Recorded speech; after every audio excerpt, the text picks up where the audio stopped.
Crónica oculta. Los esclavos desaparecían por la noche en la hacienda maldita de Veracruz. 1870. El viento del Golfo de México traía consigo el olor a sal y caña, cuando las primeras sombras comenzaron a caer sobre la hacienda San Rafael, ubicada a unas leguas del puerto de Veracruz, en el año de 1870. Era una época de transformación.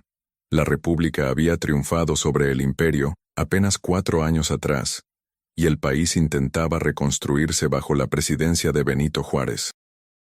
Veracruz, con su puerto bullicioso y su clima húmedo sofocante, era el corazón económico de la región, donde las haciendas cañeras prosperaban gracias al trabajo de jornaleros y antiguos esclavos que, aunque libres en papel, seguían atados a la tierra por deudas impagables. La hacienda San Rafael era una de las más extensas, con sus muros de adobe de más de 80 centímetros de grosor, que se alzaban como una fortaleza contra el mundo exterior. Dentro de esos muros, sin embargo, se gestaba un horror que ni la independencia ni la República Liberal podrían conjurar. Don Esteban Villarreal era el dueño de la hacienda, un hombre de unos 50 años, encorvado por el peso de las deudas y los años de guerra que habían destrozado su fortuna. Su rostro curtido por el sol llevaba las marcas de una vida dura. Profundas arrugas surcaban su frente, y sus ojos grises tenían una expresión perpetuamente angustiada. Había heredado San Rafael de su padre, quien a su vez la había recibido de generaciones anteriores de Villarreal. La hacienda había sido próspera en tiempos coloniales, cuando el comercio con España fluía libremente y la mano de obra esclava era abundante, pero ahora, en esta nueva era de reformas liberales e impuestos que gravaban las propiedades rurales, don Esteban luchaba por mantener la producción. Los hombres trabajaban desde el amanecer hasta el ocaso, cortando caña bajo un sol que parecía querer derretir la tierra misma. Las mujeres molían maíz para las tortillas, lavaban ropa en el río cercano y cuidaban de los niños que correteaban descalzos entre los surcos. Era una existencia dura, marcada por la pobreza y la resignación, pero al menos era predecible, hasta que comenzaron las desapariciones. La primera fue Tomás Moreno, un hombre de 30 años, fuerte como un toro, con brazos musculosos de tanto cortar caña. Tenía esposa, Rosalía, y 3 hijos pequeños. Una noche de julio, después de cenar los frijoles y las tortillas que Rosalía había preparado, Tomás salió de su choza para orinar antes de dormir. Nunca regresó. Rosalía esperó toda la noche, inquieta, dando vueltas en el petate mientras los niños dormían a su lado. Al amanecer, cuando los gallos comenzaron a cantar y el cielo se tiñó de un rosa pálido, salió a buscarlo. Gritó su nombre por los senderos enlodados. Preguntó a los vecinos. Recorrió los campos donde trabajaban. Nadie lo había visto. Era como si la tierra se lo hubiera tragado. Don Esteban ordenó una búsqueda. Los capataces, hombres rudos con látigos en el cinturón y sombreros de ala ancha, organizaron grupos que peinaron la hacienda durante días. Revisaron los cañaverales, los establos, el ingenio azucarero con sus grandes calderas de cobre, el río que serpenteaba por el límite sur de la propiedad. No encontraron ni rastro de Tomás Moreno, ni su ropa, ni sus guaraches, ni una sola gota de sangre. El mayordomo de la hacienda, un mestizo llamado Refugio Vargas, de unos 40 años, con bigote espeso y ojos oscuros siempre alertas, sugirió que Tomás había huido. Seguramente debía dinero en la tienda de raya y decidió escapar, dijo con voz áspera, escupiendo al suelo. Pero Rosalía sabía que eso era imposible. Tomás nunca la habría abandonado, y menos a sus hijos. 2 semanas después, desapareció Magdalena Ibarra, una muchacha de 16 años que trabajaba en la casa grande como sirvienta. Era bonita, con trenzas negras largas hasta la cintura y mejillas sonrosadas. Servía el chocolate a don Esteban por las mañanas y ayudaba a la cocinera a preparar las comidas. La noche de su desaparición, Magdalena había terminado sus labores y se dirigía a las barracas donde dormían las sirvientas, un edificio largo y estrecho con paredes encaladas ubicado detrás de la cocina. Sus compañeras la vieron salir de la casa grande cerca de las 10 de la noche, llevando una vela para iluminar su camino. Caminaba por el sendero empedrado que cruzaba el patio central cuando la vela se apagó. Una de las muchachas, Petra, que la observaba desde la ventana de la barraca, vio cómo la luz desaparecía súbitamente. Pensé que el viento la había apagado, dijo Petra más tarde con voz temblorosa. Pero no había viento esa noche, el aire estaba quieto, pesado. Encontraron la vela de Magdalena en el suelo, en medio del sendero, pero de ella no había señal. El pánico comenzó a extenderse entre los trabajadores de San Rafael. Se reunían en pequeños grupos por las noches, hablando en voz baja, compartiendo teorías cada vez más fantásticas. Algunos decían que era obra del diablo, que la hacienda estaba maldita por los pecados de los antiguos amos. Otros susurraban sobre espíritus de esclavos muertos que regresaban para vengarse. Los más viejos recordaban historias que sus abuelos les habían contado, sobre rituales prohibidos que se realizaban en las haciendas durante la época colonial, sobre castigos crueles que dejaban manchas de sangre que nunca se borraban. Don Esteban intentó mantener el orden. Convocó a todos los trabajadores en el patio central una mañana de agosto, cuando el sol apenas comenzaba a calentar. De pie en los escalones de la casa grande, con su traje negro polvoriento y su sombrero en la mano, les habló con voz firme pero cansada. «No hay ninguna maldición», dijo. «Son supersticiones de gente ignorante. Probablemente Tomás y Magdalena huyeron juntos. Tal vez tenían amoríos secretos. O quizás hay bandidos en la zona, salteadores que los capturaron para venderlos o pedir rescate». Sus palabras sonaban huecas incluso para él mismo. ¿Qué bandidos secuestrarían a trabajadores pobres sin nada de valor? ¿Y por qué no había señales de lucha, ni gritos que despertaran a alguien? El padre Vicente Solórzano, el cura del pueblo cercano de San Juan de la Punta, fue llamado para bendecir la hacienda. Era un hombre mayor, de unos 60 años, con el rostro demacrado y los ojos hundidos de quien ha pasado demasiadas noches en vela rezando. Llegó una tarde en su carreta tirada por un burro flaco, cargando su crucifijo de plata y su libro de oraciones desgastado. Recorrió cada rincón de San Rafael, rociando agua bendita, murmurando en latín, trazando cruces en el aire con dedos temblorosos. Los trabajadores lo seguían a distancia, observando con una mezcla de esperanza y escepticismo. Al terminar, el padre Vicente se reunió con don Esteban en la biblioteca de la Casa Grande, una habitación oscura llena de libros que nadie leía ya. «Esta tierra tiene historia, don Esteban», dijo el cura, sentado en una silla de madera con el crucifijo apretado contra su pecho. «He escuchado confesiones en este pueblo durante 30 años. Sé cosas que se han hecho en estas haciendas, cosas que Dios nunca perdonará sin una penitencia apropiada. ¿Cómo trataba su padre a los esclavos? ¿Y su abuelo?» Don Esteban se puso rígido. «Mi abuelo murió antes de que yo naciera», respondió con voz fría. «Y mi padre, aunque estricto, nunca fue cruel. Los esclavos fueron liberados hace décadas. Eso quedó atrás».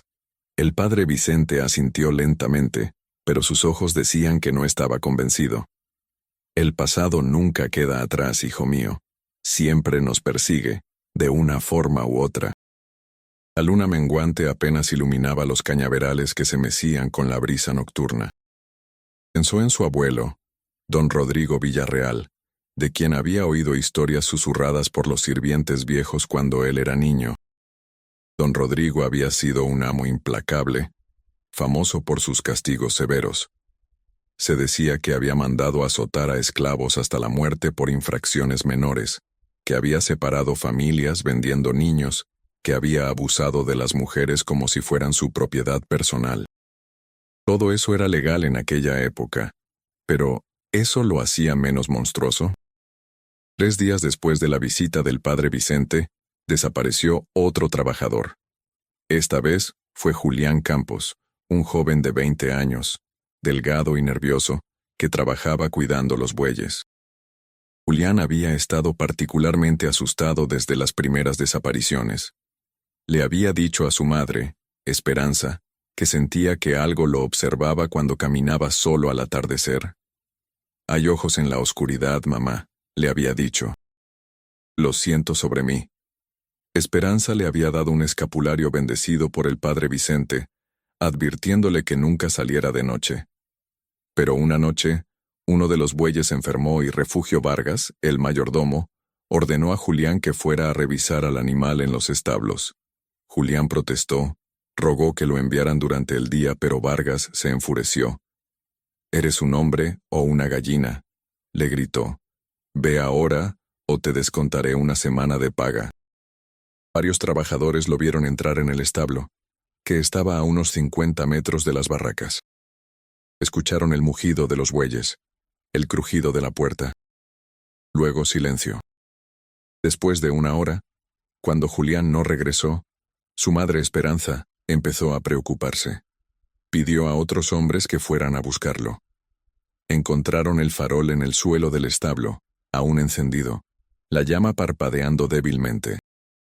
Los bueyes estaban inquietos, golpeando el suelo con sus pezuñas, resoplando con los ojos muy abiertos mostrando el blanco, pero de Julián no había rastro. Ni siquiera sus huellas en el suelo de tierra del establo, como si hubiera sido levantado en el aire y llevado lejos sin tocar el suelo. El terror se apoderó completamente de San Rafael. Los trabajadores dejaron de salir de noche por cualquier motivo. Atrancaban las puertas de sus chozas con lo que tenían a mano: muebles, piedras, troncos. Las familias dormían juntas, abrazadas, escuchando cada sonido en la oscuridad. Algunos empezaron a hablar de abandonar la hacienda, sin importar las deudas que los ataban. «Prefiero la cárcel por deudor que desaparecer como Tomás o Magdalena», decía Miguel Hernández, un hombre de mediana edad con cicatrices de azotes en la espalda de cuando era joven. Don Esteban sabía que estaba perdiendo control. Si los trabajadores huían en masa, la cosecha se perdería y la hacienda quebraría definitivamente. Estaba desesperado. Decidió contratar ayuda externa. Envió un mensaje al puerto de Veracruz, buscando a alguien con experiencia en resolver problemas difíciles. La respuesta llegó en forma de un hombre llamado Ignacio Mendoza, quien se presentó en San Rafael una tarde de septiembre. Mendoza era un investigador privado, o eso decía él, aunque su reputación estaba manchada por rumores de trabajos sucios para terratenientes. Tenía unos 35 años, alto y delgado, con un rostro afilado y ojos grises que parecían ver a través de la gente. Vestía un traje gris arrugado por el viaje y llevaba un revólver en una funda bajo su chaqueta. Hablaba con acento de ciudad, educado pero con un dejo de cinismo. «He visto muchas cosas extrañas en mi trabajo», le dijo a don Esteban mientras bebían café amargo en el despacho. «Pero siempre hay una explicación racional. Los fantasmas no existen. Son personas de carne y hueso las que causan estos problemas, y mi trabajo es encontrarlas». Examinó cada edificio, cada sendero, el ingenio azucarero con sus engranajes oxidados, la casa grande con sus habitaciones polvorientas. Tomó notas en un cuaderno de piel, dibujó mapas, marcó lugares en un plano de la hacienda. Los trabajadores lo miraban con desconfianza. «Es otro de ellos», murmuraban. «Otro rico que viene a decirnos que somos supersticiosos y tontos». Pero había algo en la mirada de Mendoza que sugería que tomaba el asunto en serio, aunque no creyera en espíritus. Una noche, Mendoza decidió hacer una vigilia. Se apostó en el patio central, escondido entre las sombras de un árbol de mango, con su revólver cargado y sus ojos atentos. La luna estaba en cuarto creciente, proporcionando suficiente luz para ver siluetas, pero no detalles. Las horas pasaban lentamente. Medianoche llegó y pasó. Los gallos comenzarían a cantar en pocas horas. Mendoza empezaba a pensar que era una pérdida de tiempo cuando escuchó algo. Pasos suaves, casi imperceptibles, sobre las piedras del patio. Se puso tenso, la mano en la empuñadura del revólver. Una figura emergió de las sombras cerca de la casa grande. Era Refugio Vargas, el mayordomo. Caminaba lentamente, mirando alrededor, como si buscara algo. O a alguien. Mendoza observó sin moverse, apenas respirando. Vargas cruzó el patio hacia las barracas de las sirvientas. Se detuvo frente a la puerta, pareció dudar un momento, luego siguió caminando hacia los campos de caña. Mendoza lo siguió a distancia, moviéndose de sombra en sombra. El mayordomo caminó durante casi 20 minutos hasta llegar a una parte remota de la hacienda, cerca del río, donde había una construcción vieja y derruida que parecía haber sido un almacén en el pasado. Las paredes de adobe estaban parcialmente colapsadas. El techo de tejas había caído en muchas partes. Vargas miró alrededor una vez más, luego desapareció dentro del edificio. Mendoza se acercó cautelosamente, el corazón latiéndole fuerte. Sacó su revólver, amartillándolo con un clic metálico suave. Se aproximó a una de las aberturas en la pared, asomándose. Dentro, iluminado por la luz de la luna que entraba por los agujeros del techo, vio a Vargas de pie junto a una trampilla en el suelo. El mayordomo la levantó, revelando una escalera que descendía a la oscuridad. Vargas encendió una vela y comenzó a bajar. Sin pensar, Mendoza entró en el edificio ruinoso y se asomó a la trampilla. Podía ver la luz de la vela de Vargas bajando, escuchar sus pasos en los escalones de piedra. Había algo debajo de la tierra, algo que Vargas visitaba en secreto por la noche. Mendoza decidió no seguirlo en ese momento. No sabía qué encontraría abajo, si Vargas estaba solo, o si había otros involucrados. Necesitaba más información, tal vez refuerzos. Regresó a la casa grande y esperó hasta el amanecer. Cuando don Esteban se levantó, Mendoza le contó lo que había visto. El rostro del terrateniente se puso pálido. ¿Un sótano? No sabía que existiera algo así en esa parte de la hacienda. Ese edificio es muy viejo, de tiempos de mi abuelo, creo. Nunca me acerco por ahí. Mendoza asintió. Creo que es hora de confrontar a su mayordomo, don Esteban, y de ver qué esconde bajo tierra. Don Esteban, Mendoza y dos capataces armados con machetes se dirigieron al edificio en ruinas. El sol del mediodía era implacable, convirtiendo el camino polvoriento en un horno. Las cigarras cantaban en los árboles, un sonido estridente que llenaba el aire. Cuando llegaron al edificio, Refugio Vargas estaba trabajando en los campos cercanos, supervisando a un grupo de trabajadores que cortaban caña. Don Esteban lo llamó con voz firme. «Vargas, necesito hablar contigo, ahora».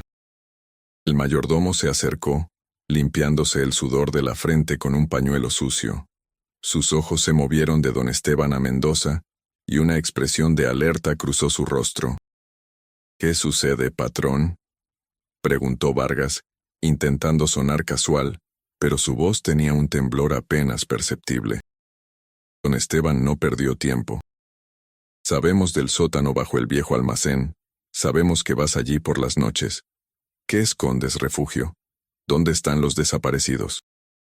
El rostro de Vargas pasó por varias emociones en rápida sucesión. Sorpresa, miedo, luego algo más oscuro, casi desafiante. Por un momento pareció que iba a negar todo, pero luego su cuerpo se relajó en una especie de resignación. «No van a entender», dijo finalmente con voz baja. «Ustedes, los ricos, nunca entienden lo que es necesario hacer para sobrevivir». Vargas soltó una risa amarga. «¿Matar? No, yo no los maté. Yo solo los entregué. Hay cosas en esta tierra más viejas que todos nosotros, cosas que existían antes de que los españoles llegaran, antes de que construyeran estas haciendas sobre lugares sagrados. Mi abuela era indígena, de los totonacas de la región. Ella sabía historias sobre lo que duerme bajo la tierra donde crecen las cañas. Me contó que en tiempos antiguos, antes de la conquista, había templos aquí. Templos donde se hacían sacrificios para apaciguar a los dioses de la oscuridad. Encontró cosas allí abajo, cosas de piedra con símbolos extraños. Y también encontró algo más, algo que todavía vivía en la oscuridad. Don Rodrigo lo supo, hizo un pacto, alimentó a la cosa, le dio esclavos que nadie extrañaría, Los que morían de enfermedades o accidentes. Los bajaba al sótano y los dejaba allí. A cambio, sus cosechas eran las mejores de la región. Nunca sufría sequías o plagas. La hacienda prosperó. Los capataces se miraron entre sí incrédulos. Mendoza frunció el ceño. Eso es ridículo. Son cuentos de viejas. Si hay algo en ese sótano, es algo que tiene una explicación racional. Pero en el fondo de su mente, algo le preocupaba. Había visto la expresión en el rostro de Vargas, y no era la de un loco o un mentiroso. Era la expresión de alguien que había visto algo real, algo que lo había cambiado. Don Esteban, recuperando la compostura, ordenó: «Llévenos al sótano, ahora. Si encontramos a las personas desaparecidas allí abajo, Vargas, rezarás para que la justicia sea misericordiosa contigo». «Necesitaremos luz», dijo Mendoza. Uno de los capataces fue a buscar antorchas y linternas de aceite. Cuando regresó, encendieron las luces y comenzaron el descenso. Los escalones eran antiguos, tallados en piedra negra que no parecía de la región. Estaban desgastados por el tiempo y los pies de quién sabe cuántas generaciones. Las paredes a ambos lados eran de piedra también, húmedas al tacto, cubiertas de musgo y líquenes. El aire se volvía más frío a medida que descendían, y el olor empeoraba. Era un olor a descomposición, pero también algo más primitivo, como tierra muy vieja removida después de siglos. Después de lo que parecieron interminables escalones, llegaron a un pasillo. Las antorchas iluminaban tallados en las paredes. Figuras humanas en posturas de sufrimiento, serpientes entrelazadas, símbolos que ninguno de ellos reconocía. «Esto es prehispánico», murmuró don Esteban tocando uno de los tallados con dedos temblorosos. «Dios mío, Vargas tenía razón. Hay algo antiguo aquí». Siguieron el pasillo hasta llegar a una cámara grande. Era circular, con un techo abovedado sostenido por pilares de piedra tallados con más símbolos. En el centro había un pozo, o lo que parecía ser uno, rodeado por un círculo de piedras con manchas oscuras que podrían haber sido sangre. Alrededor del pozo, tiradas en el suelo como muñecas rotas, había personas. Algunas estaban inmóviles, obviamente muertas, con la piel pálida y arrugada, pero otras se movían débilmente, gimiendo. Mendoza corrió hacia ellas, seguido por don Esteban. Había 5 personas allí: Tomás Moreno, Magdalena Ibarra, Julián Campos, y 2 más que reconocieron como trabajadores que habían desaparecido meses atrás, antes de que don Esteban contratara a Mendoza. Estaban débiles, demacrados, con los ojos hundidos y vidriosos. Cuando Mendoza intentó levantar a Tomás, el hombre lo miró sin reconocerlo, murmurando incoherencias. «Está en el pozo», susurraba Tomás. «Siempre ha estado en el pozo, esperando, alimentándose. Sale y toma lo que quiere, no solo de la hacienda, sino de todo el valle». Don Rodrigo lo sabía. Por eso hacía los sacrificios. Mantenía a la cosa satisfecha. Pero cuando él murió y su hijo heredó la hacienda, su padre, don Esteban, no continuó con la tradición. No creía en las viejas historias. Durante años no pasó nada, y yo pensé que tal vez mi abuela estaba equivocada.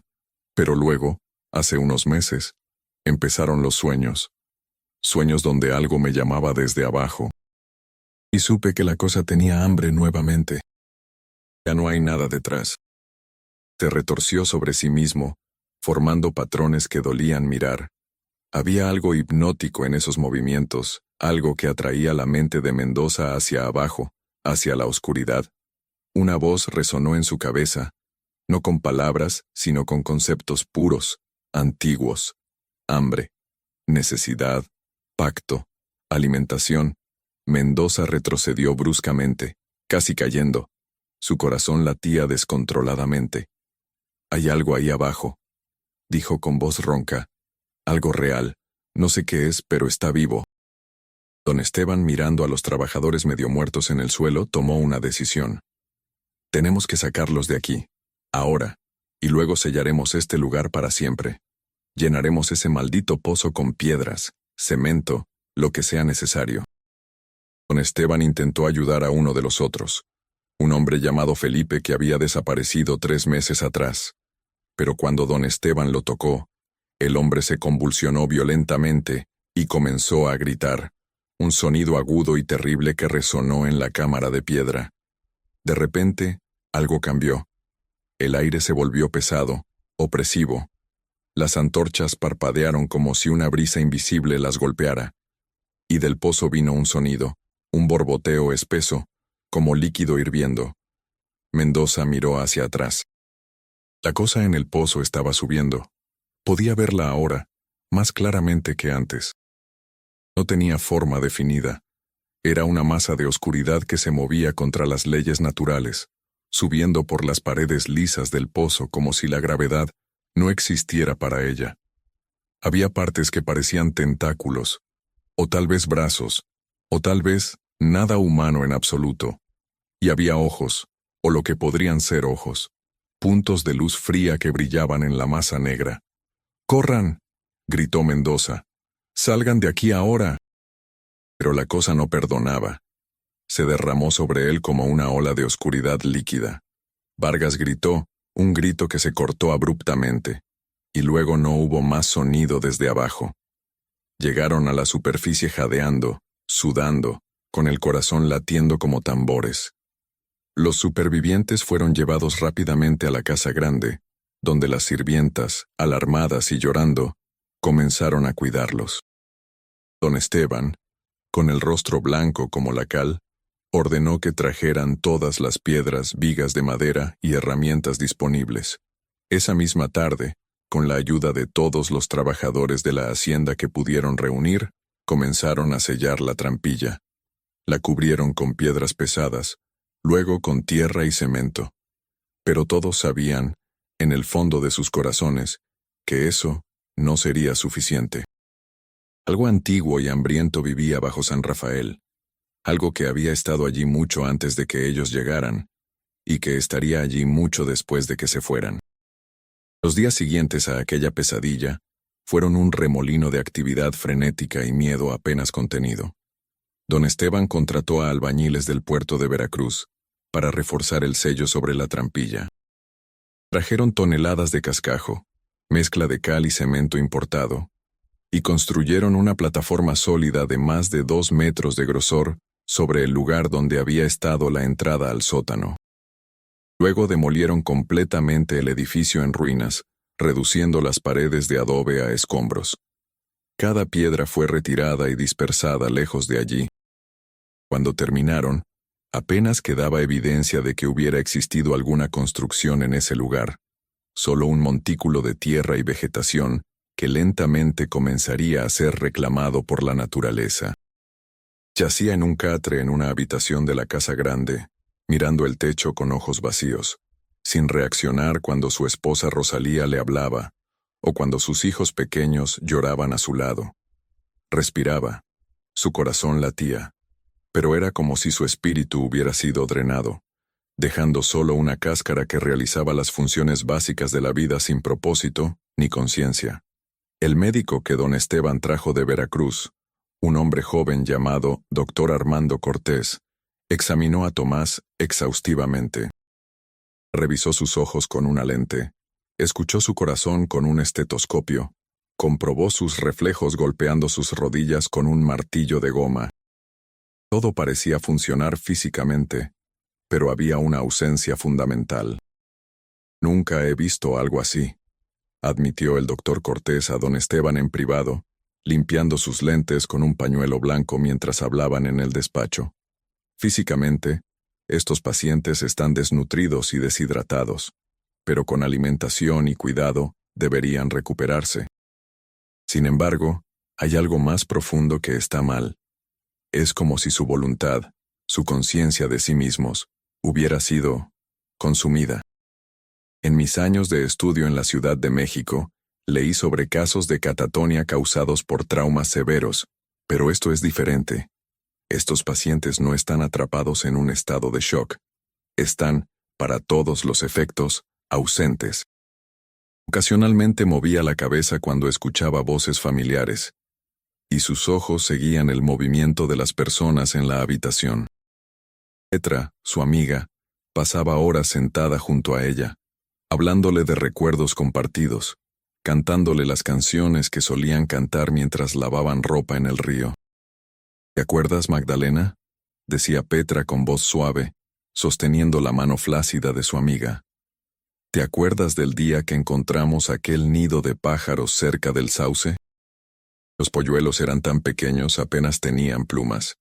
Tú dijiste que les traerías migas de pan. Pero Magdalena solo parpadeaba lentamente, sin verdadero reconocimiento en su mirada perdida. Julián Campos, el cuidador de bueyes, era tal vez el caso más perturbador. A diferencia de los otros que permanecían en un estado vegetativo tranquilo, Julián tenía episodios de agitación violenta.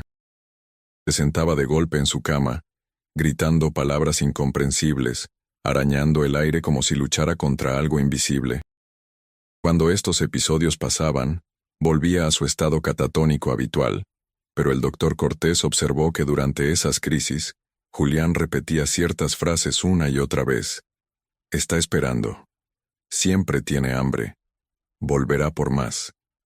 Era necesario que dos hombres fuertes lo sujetaran durante estos momentos para evitar que se hiciera daño a sí mismo o a otros. Mientras la hacienda intentaba recuperarse del horror descubierto, las noticias de lo sucedido comenzaron a filtrarse al pueblo de San Juan de la Punta y más allá. A pesar de los esfuerzos de don Esteban por mantener el asunto en privado, era imposible ocultar que 5 trabajadores habían reaparecido en condiciones misteriosas después de haber estado desaparecidos, y que el mayordomo Refugio Vargas había desaparecido él mismo en circunstancias sospechosas. Los rumores se multiplicaban y mutaban con cada repetición. Algunos decían que don Esteban había mantenido a los trabajadores prisioneros para evitar que abandonaran la hacienda. Otros susurraban sobre rituales satánicos realizados en la propiedad. Los más supersticiosos hablaban de la maldición que había perseguido a la familia Villarreal desde los tiempos coloniales, un castigo divino por los pecados cometidos contra los esclavos. El padre Vicente Solórzano regresó a San Rafael, esta vez con una expresión aún más grave que antes.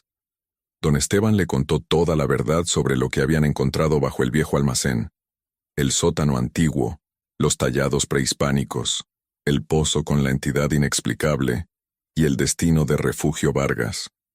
El cura escuchó en silencio, sin interrumpir, sus dedos entrelazados alrededor del crucifijo que colgaba de su cuello. Cuando don Esteban terminó, el padre Vicente permaneció en silencio por largo tiempo, sus ojos cerrados como si rezara internamente. Finalmente habló, con voz cargada de pesar. He servido a Dios durante toda mi vida adulta, hijo. He leído las Escrituras, he estudiado teología, he intentado ser un pastor fiel para mi rebaño. Pero hay cosas en este mundo, cosas muy antiguas, que existían antes de que Cristo naciera, antes de que Roma conquistara el mundo conocido. Los pueblos que vivían aquí antes de los españoles tenían sus propios dioses, sus propios espíritus. Y no todos eran buenos. Pero si lo que describes es real, si verdaderamente hay una entidad antigua aprisionada o residiendo en ese lugar, entonces está más allá de mi poder como simple sacerdote. Tal vez debería contactar al obispado en Xalapa, pedir que envíen a alguien con más autoridad, quizás incluso un exorcista. Pero debo advertirte, don Esteban, la Iglesia es escéptica de tales cosas.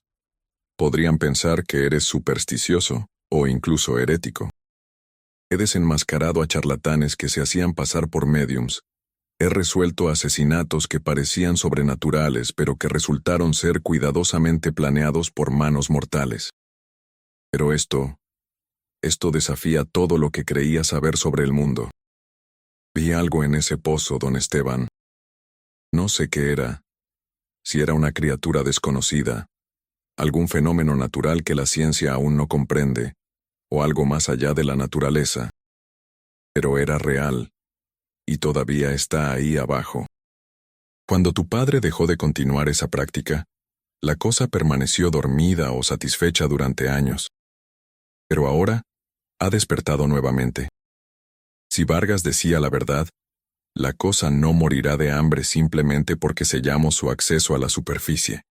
Podría esperar. Años, décadas, siglos. Es antigua. El tiempo probablemente significa algo diferente para ella. No pienso alimentar a esa abominación. No sacrificaré a mi gente como lo hizo mi abuelo, sin importar las consecuencias. Mendoza asintió con aprobación. Estoy de acuerdo. Pero necesitas estar preparado. Refuerza la vigilancia nocturna. Asegúrate de que nadie camine solo después del anochecer. Instala cerraduras más fuertes en las puertas de las barracas y considerar abandonar este lugar, vender la hacienda, mudarte a otro sitio, empezar de nuevo. ¿Cómo podía quedarse aquí sabiendo lo que yacía enterrado bajo sus pies? ¿Cómo podía pedirle a sus trabajadores que vivieran sobre una tumba que contenía algo monstruoso? Los trabajadores de San Rafael tenían sus propias reuniones secretas, lejos de los oídos de don Esteban y sus capataces. Se juntaban por las noches en las chozas más grandes, apretujándose alrededor de fogatas pequeñas, hablando en voz baja. Miguel Hernández, el hombre con cicatrices de azotes en la espalda, se había convertido en una voz de razón entre ellos. Todos hemos visto lo que les pasó a Tomás y a los otros, decía, su rostro iluminado por las llamas danzantes. Están vivos pero no están realmente aquí. Sus cuerpos respiran, pero sus almas... ¿Dónde están sus almas? Ese mayordomo, Vargas, trató de decirnos que había algo maligno bajo la tierra. Ahora está muerto, o peor. ¿Cuánto tiempo antes de que esa cosa venga por más de nosotros? Pero otros, particularmente aquellos con hijos o padres ancianos, no veían cómo podían partir. ¿A dónde iremos?, preguntó Esperanza Campos, la madre de Julián, con lágrimas corriendo por sus mejillas arrugadas. No tenemos dinero, no tenemos nada excepto lo que ganamos aquí día a día. Si huimos, moriremos de hambre en los caminos, o nos atraparán y nos llevarán a prisión. Al menos aquí tenemos techo y comida, aunque venga con el precio del miedo. El doctor Cortés había dicho que físicamente Tomás estaba mejorando. Había ganado algo de peso. El color estaba regresando a sus mejillas.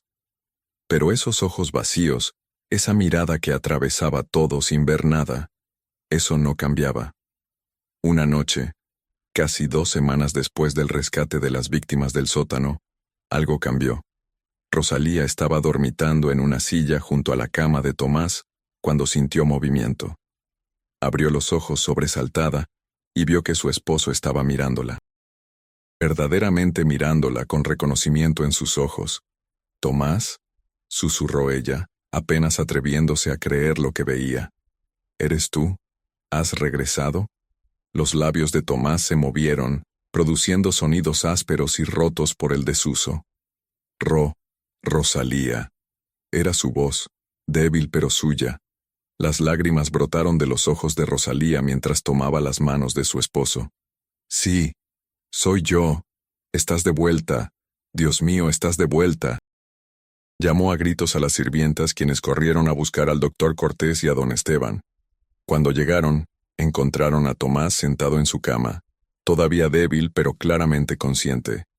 El doctor lo examinó rápidamente, comprobando sus pupilas, su pulso, haciéndole preguntas simples. «¿Sabes quién eres? ¿Recuerdas qué sucedió?» Tomás respondía lentamente, como si cada palabra requiriera un esfuerzo inmenso. «Soy Tomás Moreno. Trabajo en San Rafael. Fui al baño. Luego, oscuridad, frío, y algo que me miraba desde un lugar profundo. Se alimentaba de nosotros, pero no de nuestra carne. Se alimentaba de nuestros pensamientos, nuestros recuerdos, nuestro sentido de quiénes éramos. Y mientras se alimentaba, yo me hacía más pequeño, más vacío, hasta que casi no quedaba nada de mí. No lo sé con certeza, pero creo que cuando ustedes sellaron la entrada cortaron su conexión con nosotros. Era como si hubiera hilos invisibles conectando nuestras mentes con la cosa en el pozo. Cuando cerraron la entrada, esos hilos se debilitaron. Y poco a poco, he estado subiendo, volviendo a mí mismo, reuniendo los pedazos de quien solía ser. De hecho, en los días siguientes, hubo señales de mejora. Magdalena Ibarra comenzó a hablar, aunque solo. Petra continuaba su vigilia constante, alimentándola con caldos tibios, peinando suavemente su cabello negro enredado. Felipe, el hombre que había desaparecido 3 meses atrás, comenzó a responder a estímulos básicos. Parpadeaba cuando le hablaban, movía las manos cuando le tocaban. Incluso Julián Campos, quien había experimentado esos episodios violentos, comenzó a tener periodos más largos de lucidez entre crisis. Tomás llegó primero porque tal vez su constitución mental era más fuerte, o porque estuvo menos tiempo en ese estado. Los otros están siguiendo el mismo camino, pero más lentamente. Lo que descubrió pintaba un cuadro inquietante. La hacienda había sido construida en 1790 por don Rodrigo Villarreal, el abuelo de don Esteban. Pero antes de eso, el terreno había pertenecido a una orden religiosa menor que había abandonado precipitadamente el lugar en 1788, citando perturbaciones espirituales y manifestaciones demoníacas. Más atrás aún, en tiempos coloniales tempranos, había registros de que los indígenas locales evitaban esa área específica, considerándola un lugar donde los dioses antiguos todavía caminaban. Y según estos registros que encontré en el archivo municipal, la productividad de San Rafael durante el tiempo de don Rodrigo fue anormalmente alta. Cosechas que duplicaban o triplicaban las de haciendas vecinas con tierra y condiciones similares. Eso no sucede naturalmente. Tu abuelo hizo un trato, don Esteban. Y ese trato ha marcado a tu familia desde entonces. Había una lista, escrita con la letra elegante de su abuelo, fechada en 1795. Era un inventario de pérdidas de trabajadores por enfermedad y accidente durante ese año. 23 nombres. Todos esclavos. Todos con causas de muerte vagamente descritas. Fiebre repentina. Caída inexplicable. Desaparecido durante la noche. 23 vidas sacrificadas para alimentar la cosa en el pozo. Don Esteban sintió bilis subiendo por su garganta. Dios mío, susurró. Mi abuelo era un monstruo. ¿Cómo pudo? ¿Por eso dejó de hacer los sacrificios? Mendoza se encogió de hombros. Es imposible saberlo sin preguntárselo. ¿Y tu padre murió hace... ¿cuánto? ¿10 años? Tal vez sabía y decidió romper el ciclo. O tal vez don Rodrigo nunca le contó la verdad y los sacrificios simplemente cesaron cuando él murió. Caminó por los pasillos de la casa grande, una construcción imponente con techos altos y paredes gruesas de adobe que habían resistido décadas de lluvias torrenciales y vientos del Golfo. Las habitaciones estaban llenas de muebles heredados, retratos de antepasados Villarreal mirando desde marcos dorados con expresiones severas. Se detuvo frente al retrato de don Rodrigo, pintado cuando el hombre tenía unos 50 años. Era alto y erguido, con bigote espeso y ojos oscuros que parecían seguir a quien los mirara. Vestía el traje formal de un caballero de finales del siglo XVIII, con chaleco bordado y reloj de bolsillo con cadena de oro. Don Esteban pensó en su propia vida, en las decisiones que había tomado. Había sido un amo relativamente benévolo, o eso creía él. No azotaba a sus trabajadores sin causa, pagaba salarios justos según los estándares de la época, permitía que las familias permanecieran juntas. Pero al final, ¿era suficiente? ¿Podía redimir los pecados de su abuelo simplemente siendo menos cruel? Al día siguiente trajo noticias alarmantes. Uno de los trabajadores que vivía en las chozas más cercanas al lugar donde había estado el viejo almacén, reportó haber escuchado sonidos durante la noche. Era como algo arañando desde abajo, dijo Benito Ramírez, un hombre de mediana edad con rostro curtido por el sol y manos callosas. Mi esposa también lo escuchó. Despertamos a eso de las 3 de la madrugada, y ahí estaba ese sonido, rasguñando, raspando, como si algo intentara abrirse camino a través de la tierra. Mendoza y don Esteban fueron inmediatamente a inspeccionar el área. El sitio donde habían sellado la trampilla se veía intacto a primera vista.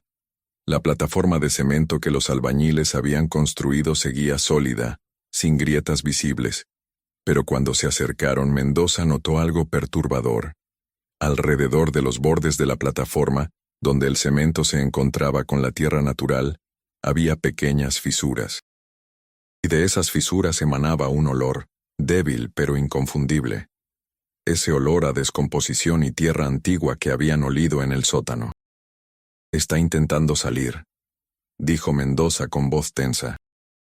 «O al menos está probando las barreras que colocamos». También cavaron una zanja alrededor del perímetro y la llenaron con cal viva, basándose en una sugerencia del padre Vicente, quien había leído en textos antiguos que la cal era efectiva contra influencias malignas. Era una mezcla extraña de ingeniería moderna y superstición antigua, pero nadie tenía ideas mejores. Mientras el trabajo de refuerzo continuaba, la vida en San Rafael intentaba retornar a algún simulacro de normalidad. Las cosechas debían continuar. La caña no esperaba a que los humanos resolvieran sus problemas sobrenaturales. Los trabajadores volvieron a los campos, aunque ahora siempre en grupos, nunca solos. Las conversaciones en las chozas por las noches invariablemente giraban hacia el mismo tema. ¿Cuánto tiempo estarían seguros? ¿Era el sello suficientemente fuerte? ¿Y qué pasaría cuando llegara la siguiente generación, cuando todos los que recordaban lo sucedido hubieran muerto y la historia se convirtiera en leyenda? Tomás Moreno había recuperado suficiente fuerza como para sentarse afuera de su choza durante el día, tomando sol mientras sus hijos jugaban cerca. Rosalía lo observaba con una mezcla de alivio y tristeza. Su esposo había regresado, sí, pero estaba cambiado. Había una cualidad distante en sus ojos, como si parte de él todavía estuviera atrapado en ese lugar oscuro. A veces, en medio de una conversación, Tomás se detenía abruptamente, su mirada perdida, como si escuchara algo que nadie más podía oír. «¿Qué pasa?», preguntaba Rosalía en esos momentos. Y Tomás sacudía la cabeza, regresando al presente. «Nada, solo recuerdos. O tal vez no son recuerdos. No estoy seguro». Cuando finalmente se separaron, Magdalena hizo la pregunta que todos los supervivientes eventualmente hacían. «¿Qué me pasó?». Recuerdo, oscuridad, y frío, y algo que me observaba, algo tan viejo que hacer que mi mente doliera al intentar comprenderlo. Pero Mendoza, siempre el investigador, sentía que necesitaba entender más sobre la naturaleza de la entidad en el pozo. Con la aprobación cautelosa del doctor y el consentimiento de los propios supervivientes, comenzó a entrevistarlos suavemente, documentando sus recuerdos.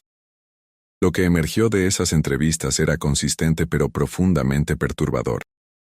Todos describían la experiencia de ser consumidos por la cosa en el pozo, no como un proceso físico sino mental. «Era como si mi mente fuera drenada gota a gota», dijo Julián Campos durante una de sus sesiones más lúcidas. «Mis recuerdos, mis pensamientos, mi sentido de quién era Julián, todo eso estaba siendo aspirado hacia abajo, hacia ese lugar sin fondo, y mientras me vaciaba, podía sentir algo llenando los espacios vacíos. Algo antiguo, algo que no pensaba como los humanos piensan.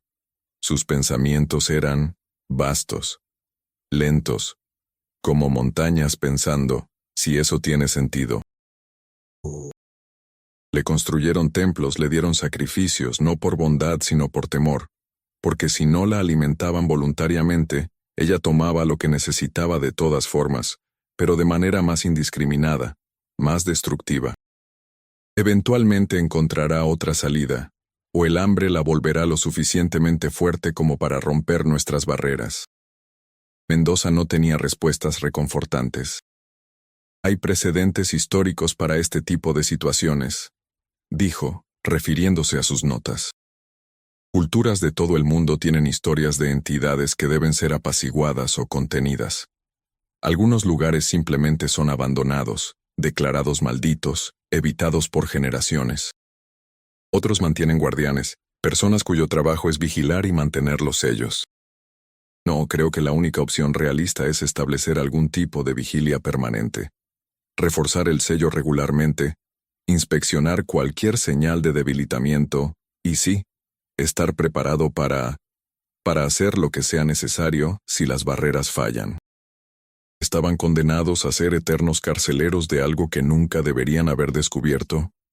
Pensó en vender la hacienda, como Mendoza había sugerido antes, simplemente alejarse y dejar que el problema fuera de otro. Pero su conciencia no le permitiría hacerlo.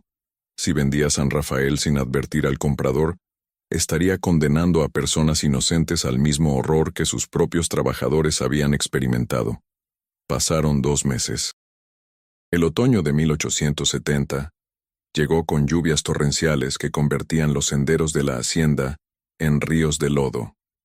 Los trabajadores se adaptaron a la nueva realidad.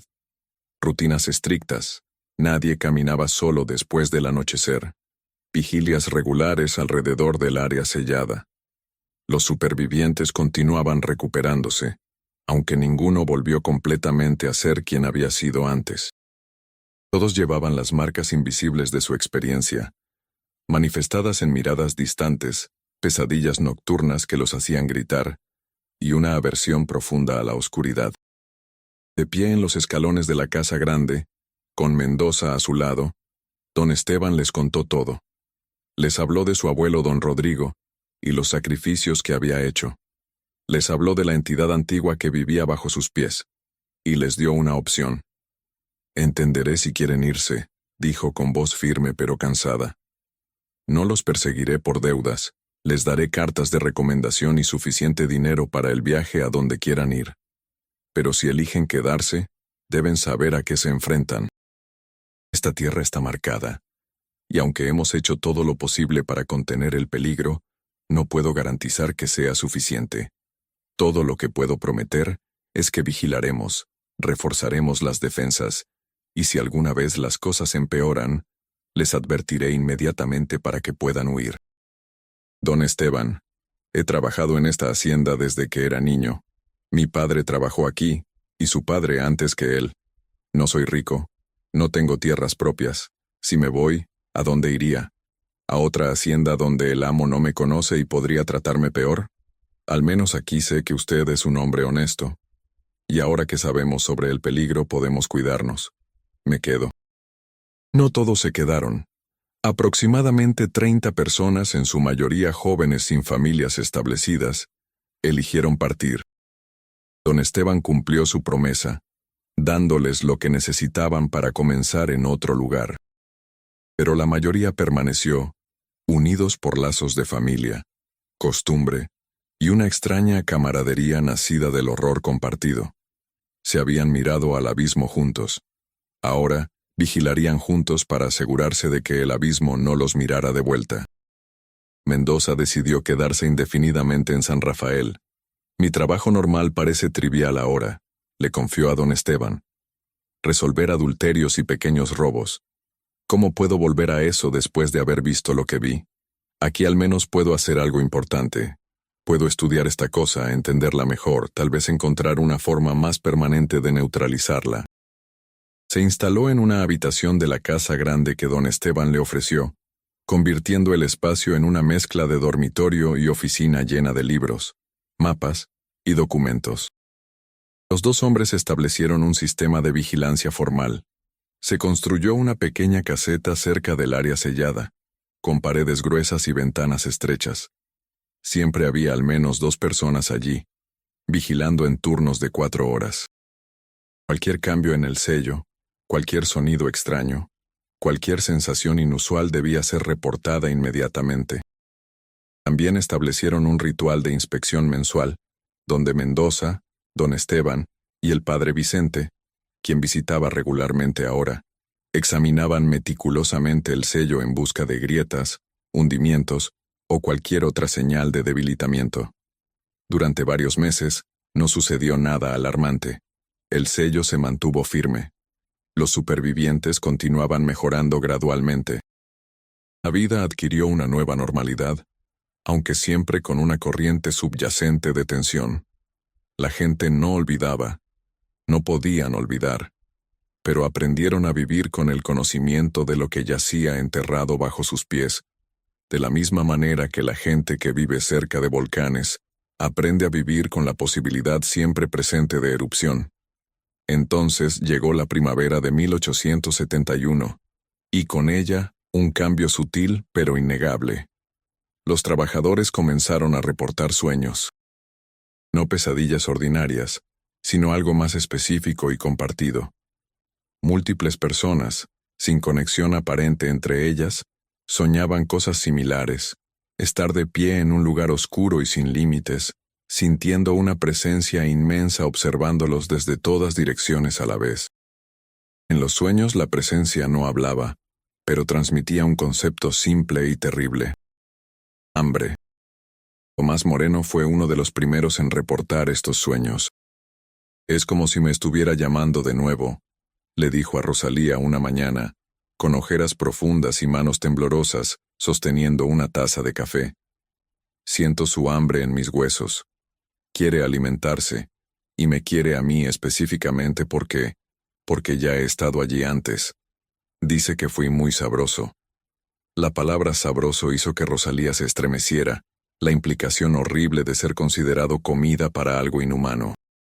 Cuando Mendoza se enteró de estos sueños compartidos, inmediatamente intensificó la vigilancia. «Es una señal de que está ganando fuerza nuevamente», dijo. «O tal vez nunca se debilitó realmente. Tal vez solo estaba descansando, digiriendo, pero ahora tiene hambre otra vez».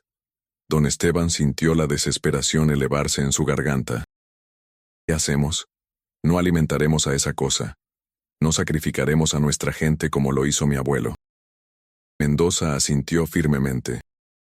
«Estoy de acuerdo. Pero necesitamos prepararnos. Si decide intentar romper el sello por la fuerza, tenemos que estar listos para reforzarlo, para contenerla de cualquier manera posible». Había consultado por correo con académicos en la Ciudad de México y Europa, que se especializaban en lo oculto. Las respuestas que recibió variaban desde el escepticismo total hasta sugerencias que rayaban en lo ridículo. Círculos de sal, oraciones en lenguas muertas, sacrificios de animales. Nada parecía apropiado o suficiente para lo que enfrentaban. Entonces, recordó algo que Felipe, el superviviente que había estado cautivo por más tiempo, había dicho durante una de sus entrevistas. La cosa no es simplemente una criatura, es más como una fuerza natural, como el viento o el agua. No puedes matar el viento, pero puedes construir muros para protegerte de él. Tal vez ese era el enfoque correcto. No intentar destruir la entidad, lo cual podría ser imposible, sino simplemente crear defensas lo suficientemente fuertes como para contenerla indefinidamente. Al día siguiente, Mendoza presentó una propuesta a don Esteban. «Necesitamos hacer de este lugar una fortaleza. No solo el sello sobre la entrada, sino toda el área alrededor. Cavamos una fosa profunda rodeándola completamente, la llenamos con cemento, construimos un muro de piedra encima de eso. Hacemos que sea físicamente imposible para cualquier cosa excavar hacia afuera sin que lo notemos inmediatamente». Don Esteban hizo cálculos mentales. Eso costaría una fortuna. La hacienda apenas es rentable ahora. Me endeudo. ¿Cuál es el precio de una vida humana? ¿Cuánto vale la seguridad de todos los que viven aquí? Durante los meses siguientes, el área alrededor del sello se transformó. Se cavó una fosa de 5 metros de profundidad y 3 metros de ancho, formando un círculo perfecto con un diámetro de 50 metros. La fosa fue llenada con mezcla de cemento reforzado con barras de hierro. Luego, sobre esa base, se construyó un muro de piedra de 4 metros de altura. Los trabajadores la llamaron el presidio, como si estuvieran encarcelando a un criminal peligroso. Lo cual, pensó don Esteban con amargura, no estaba muy lejos de la verdad. Durante la construcción, hubo incidentes. Un trabajador cayó en la fosa y se rompió una pierna. Otro juró haber visto sombras moviéndose bajo el suelo cuando cavaban. Y en 2 ocasiones, los trabajadores se negaron a continuar después del anochecer, insistiendo en que escuchaban voces susurrando desde la tierra. Pero finalmente, después de 6 meses de trabajo extenuante, el presidio estuvo completo. El padre Vicente vino a bendecirlo en una ceremonia formal, rociando agua bendita sobre las piedras mientras recitaba oraciones en latín.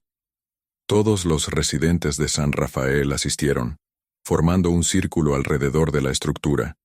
Había una sensación de logro, pero también de inquietud. ¿Sería suficiente? ¿O solo habían retrasado lo inevitable? Los años pasaron.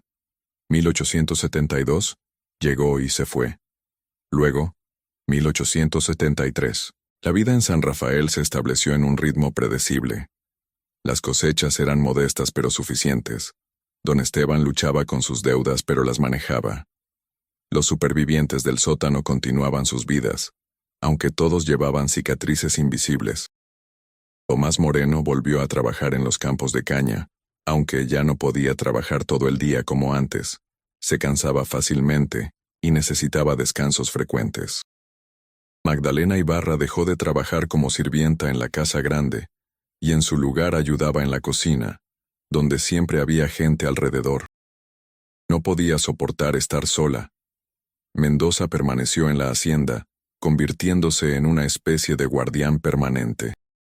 Documentaba meticulosamente cualquier anomalía, cambios en el comportamiento animal.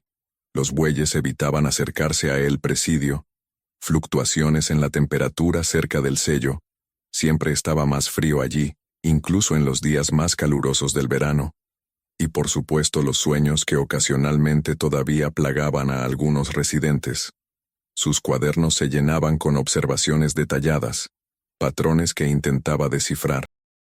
«Es como estudiar un volcán», le dijo una vez a don Esteban.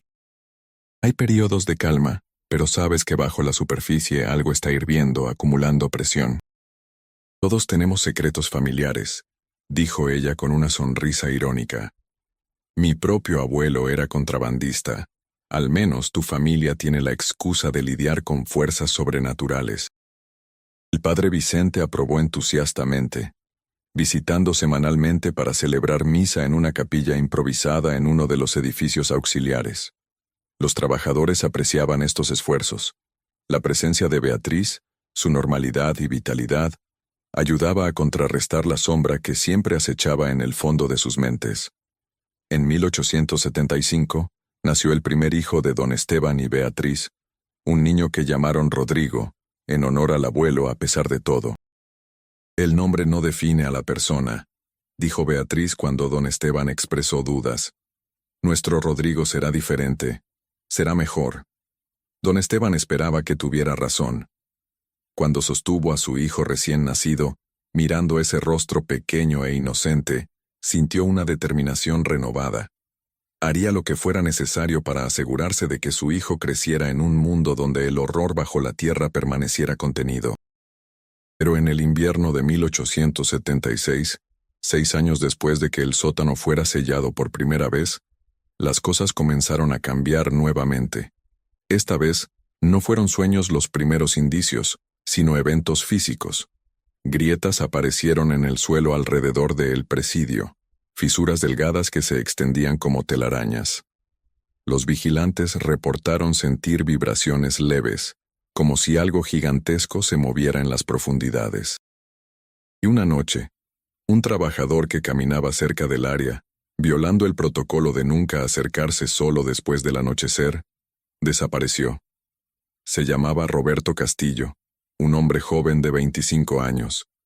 Su esposa lo esperó toda la noche, cada vez más frenética. Al amanecer organizaron una búsqueda.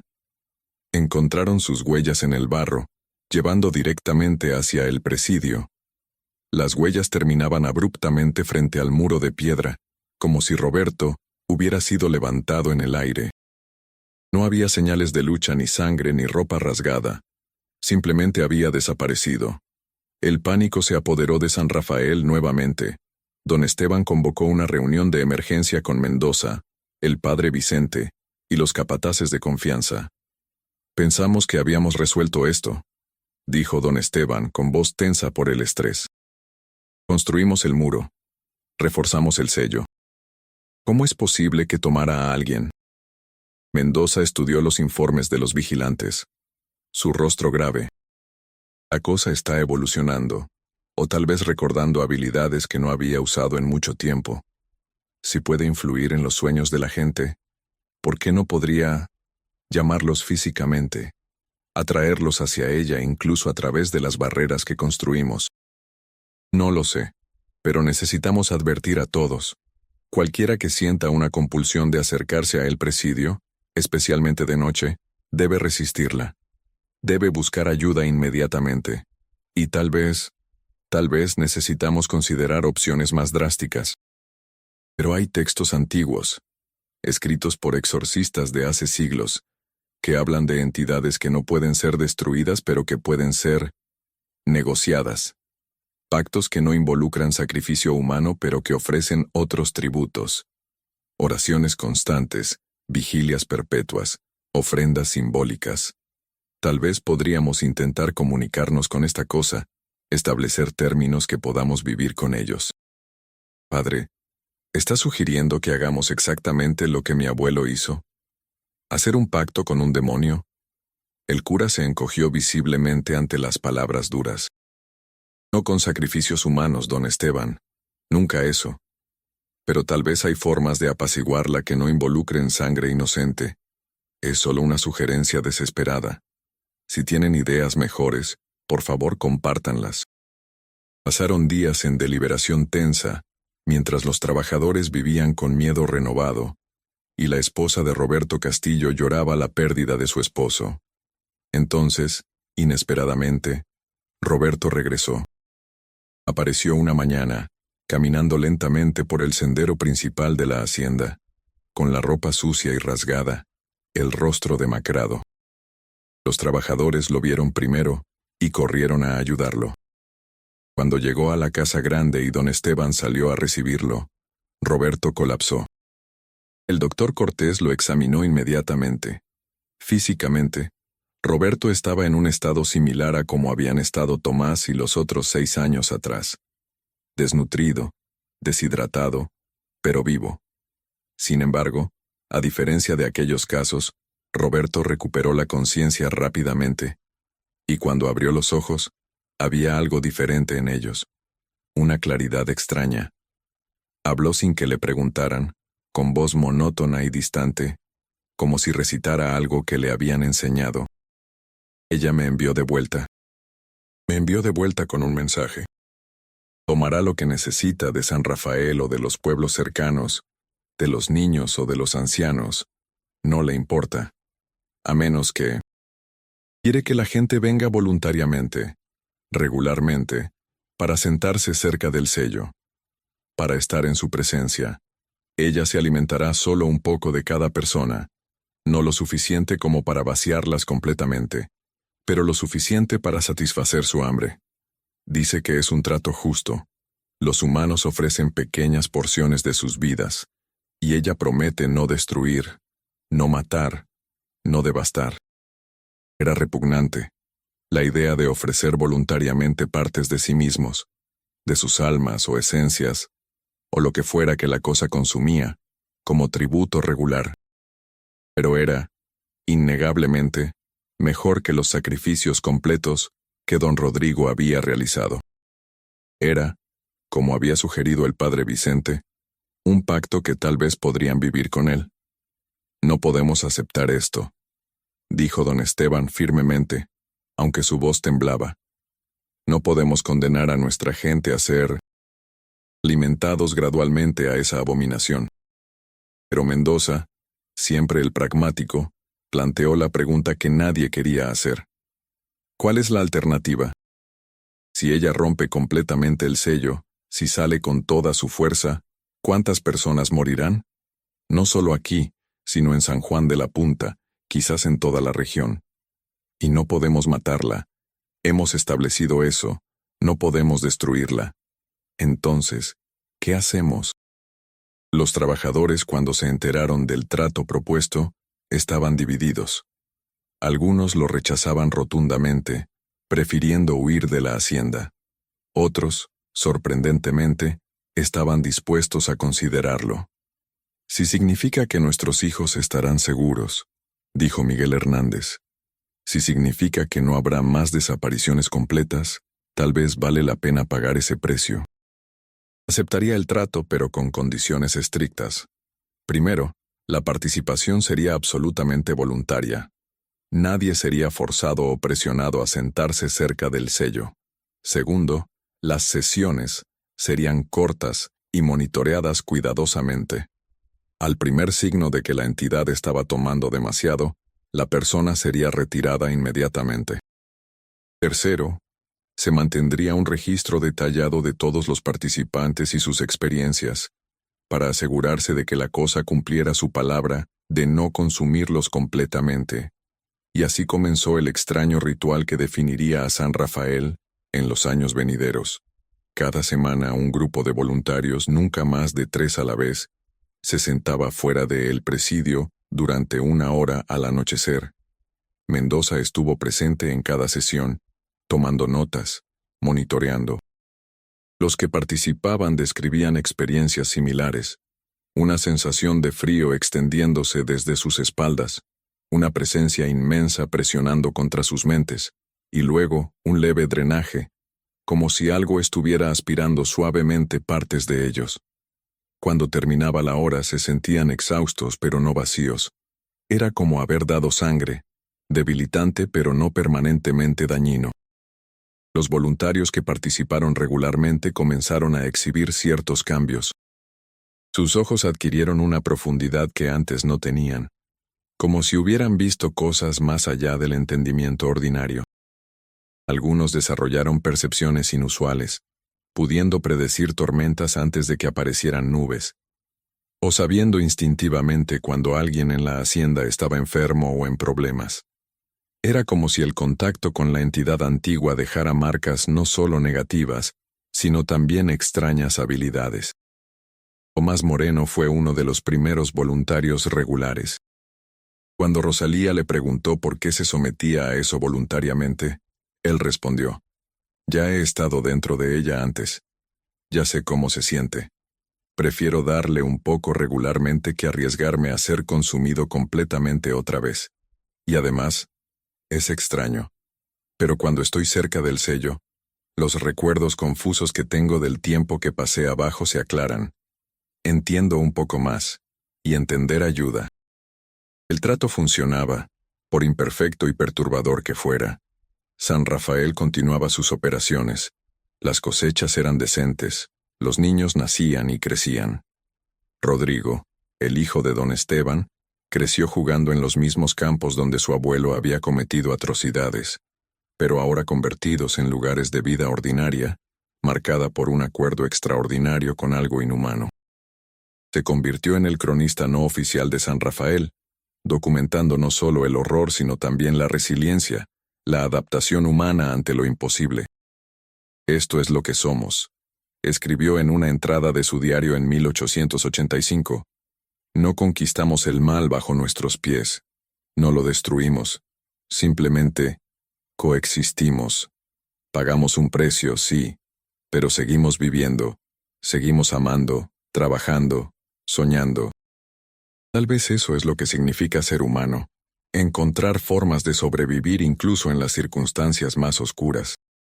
Pero después de presenciar una de las sesiones, y ver a los voluntarios regresar con esa expresión distante y exhausta, se convirtió rápidamente. Continuó las bendiciones regulares del sello, ahora entendiendo que no eran mera superstición, sino una parte necesaria de las defensas multicapa que mantenían el horror contenido. Don Esteban, ahora un hombre de mediana edad con canas en las sienes, entrenó a su hijo Rodrigo en todos los aspectos de administrar San Rafael, incluyendo el terrible secreto en su corazón. «Algún día esto será tu responsabilidad», le dijo cuando Rodrigo tenía 18 años, llevándolo a el presidio para explicarle todo. «Nuestra familia trajo esto sobre esta tierra, y es nuestra responsabilidad asegurarnos de que nunca escape». Rodrigo, para crédito suyo, no se quebró bajo el peso de esa revelación. En su lugar, asintió solemnemente. Entiendo, padre. Cumpliré con mi deber. Pasaba sus días en la biblioteca, leyendo, reflexionando, a veces caminando lentamente alrededor de El Presidio, mirando los muros de piedra que contenían el pesadilla de su familia. Mendoza, ahora un hombre viejo con barba blanca, seguía documentando. Sus cuadernos llenaban estantes enteros en su habitación. Había considerado publicar su investigación, presentarla al mundo académico, pero sabía que nadie lo creería sin evidencia, y traer personas externas a investigar pondría a demasiados en peligro. Así que el conocimiento permanecería en San Rafael, transmitido de generación en generación, un legado oscuro de pragmatismo y sacrificio. Los voluntarios que participaban en las sesiones semanales se convirtieron en una especie de hermandad, unidos por su experiencia compartida de tocar algo más allá de la comprensión humana. Se reunían a menudo, hablando de sus experiencias, apoyándose mutuamente cuando el peso se volvía demasiado pesado. Tomás Moreno, ahora un hombre mayor, se convirtió en una figura central en este grupo. Sus hijos, ya adultos, conocían la verdad sobre San Rafael y elegían quedarse, algunos incluso volviéndose voluntarios ellos mismos. En 1900, 30 años después de que el sótano fuera descubierto por primera vez, don Esteban Villarreal murió. Tenía 70 años, desgastado por décadas de responsabilidad imposible. Sus últimas palabras a Rodrigo fueron simples: mantén el sello, mantén el trato, protege a nuestra gente. Rodrigo prometió que lo haría, y cumplió. La historia de la Hacienda San Rafael continuó más allá de la vida de aquellos que primero descubrieron el horror bajo sus pies. El pacto con la entidad antigua se mantuvo, generación tras generación. Nuevos voluntarios tomaban el lugar de los viejos cuando estos morían o se volvían demasiado frágiles.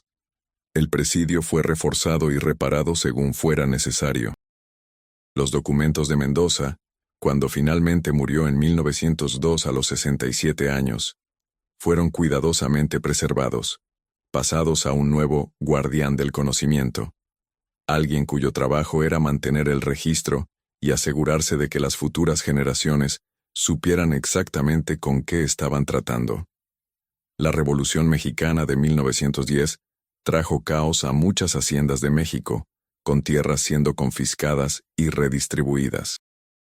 Pero San Rafael sobrevivió, en parte porque los trabajadores que técnicamente podrían haber reclamado la tierra para ellos mismos, entendían que la responsabilidad de mantener el sello superaba cualquier consideración política. Formaron un tipo único de comunidad cooperativa, oficialmente independiente pero en la práctica, continuando las tradiciones establecidas décadas atrás. Y bajo toda la vida ordinaria, bajo las risas de niños jugando, bajo las celebraciones y los funerales, bajo el trabajo diario y las preocupaciones comunes, el trato continuaba. Cada semana, los voluntarios se sentaban fuera del presidio, ofreciendo pequeñas porciones de sí mismos a algo que nunca podrían verdaderamente comprender. Era un precio que pagaban para mantener a todos los demás seguros. Era horrible. Era necesario. Era su realidad. Y la cosa en las profundidades, tan antigua que recordaba cuando la tierra era joven, esperaba y se alimentaba y permanecía contenida, satisfecha por ahora con el tributo que se le ofrecía, satisfecha, pero nunca saciada, porque el hambre era su naturaleza, y el hambre nunca termina verdaderamente. Solo espera, infinitamente paciente, sabiendo que los humanos son efímeros, pero que ella es eterna. Los años se convertirían en décadas, las décadas en siglos. Y mientras San Rafael siguiera de pie, mientras el pacto se mantuviera, mientras hubiera aquellos dispuestos a pagar el precio terrible de la vigilancia y el sacrificio parcial, el mundo más allá de esos muros de piedra permanecería ignorante del horror antiguo que dormitaba bajo tierra veracruzana. Esta es la verdadera crónica oculta de la Hacienda San Rafael. No hay final feliz. No hay resolución limpia. Solo compromiso, supervivencia y la comprensión oscura de que a veces el mal no puede ser derrotado, solo contenido, y que el precio de esa contención lo pagan personas ordinarias que realizan actos extraordinarios de valentía, no en un momento heroico singular, sino en la rutina constante, interminable, de mantener las barreras contra la oscuridad. Algunas historias no terminan, simplemente continúan, generación tras generación, susurradas en voz baja a aquellos que heredarán la carga.